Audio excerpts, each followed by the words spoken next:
নামাজ কলমা তো ছেড়ে দিয়েছো, এর কারণ এটা নয় যে তুমি বেনামাজি। তোমার নামাজ কলমা ছাড়ার কারণ ভিন্ন। তুমি মনে করো আর কি তোমার মন চায় না, তুমি পারো না, তাই তুমি নামাজ পড়ো না। আসলে তোমার তাওহীদে সমস্যা। কোথায় সমস্যা? মানে আল্লাহ, মানে আল্লাহ কে? আল্লাহ তিনি যে তোমার হিসাব নিতে সক্ষম এবং তিনি যে তোমার হিসেব নিবে, তুমি এটা পরিপূর্ণভাবে বিশ্বাস করো নি, তাহলে তো তুমি নামাজ পড়তে। তুমি মনে করো আর কি তুমি নামাজ পড়ছো না, তুমি গাফেল। এই জন্য তোমাকে বলেছি আল্লাহকে ভয় করতে হবে। ফর এক্সাম্পল, আল্লাহ নামাজ ফরজ করেছে। কে নামাজ ফরজ করেছে? আল্লাহ।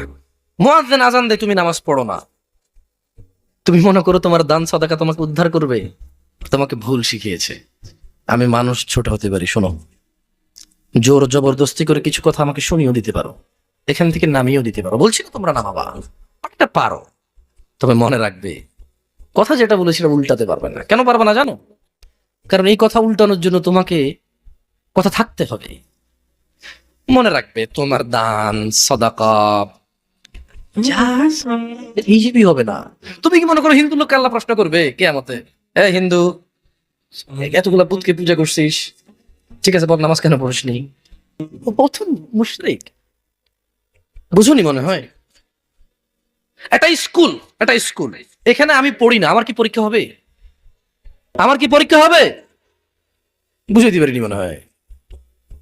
তো যে মুশরিক, তার নামাজ রোজা হজ যাকাতের হিসাব কিসের হিসাব? সে তো অলরেডি এমন অপরাধী যা ক্ষমাযোগ্য নয়। যা কি নয়? ক্ষমাযোগ্য নয়।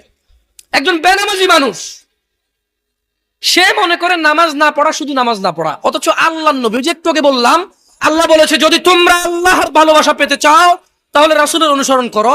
রাসূল বলছে যে নিশ্চয়ই কাফের এবং মুশরিকের মধ্যে আর আমাদের মধ্যে পার্থক্য হচ্ছে নামাজ। গুরুত্ব, তুমি মনে করো নামাজ না পড়া, নামাজ না পড়া। ওই যে তুমি খুঁজে পাও না মুসলমান কিভাবে শিরিক করে, এই যে নামাজ না ছাড়া শিরিক হয়। দেখো, আমি অনুবাদক, এখানে যারা বুখারী পড়ায়, মুসলিম পড়ায়, তিরমিজি পড়ায়, হাদিস তারা পেয়েছে না। হানাফি, শাফি, মালিকি, হাম্বলি, তিরমিজি, আবু দাউদ নাম দিয়ে তুমি পরিবর্তন করে গোপন করতে পারো, কিন্তু আছে। ফয়সালা তো আল্লাহ করবে যে এইভাবে হয় নাকি সিস্টেম, ইসলামকে বিভক্ত করা এবং কিয়ামত দিবসে রাসূলের অনুসরণের বাইরে কোনো অনুসরণের হিসাব নেওয়া হবে কিনা, সেটা তো আল্লাহ ফয়সালা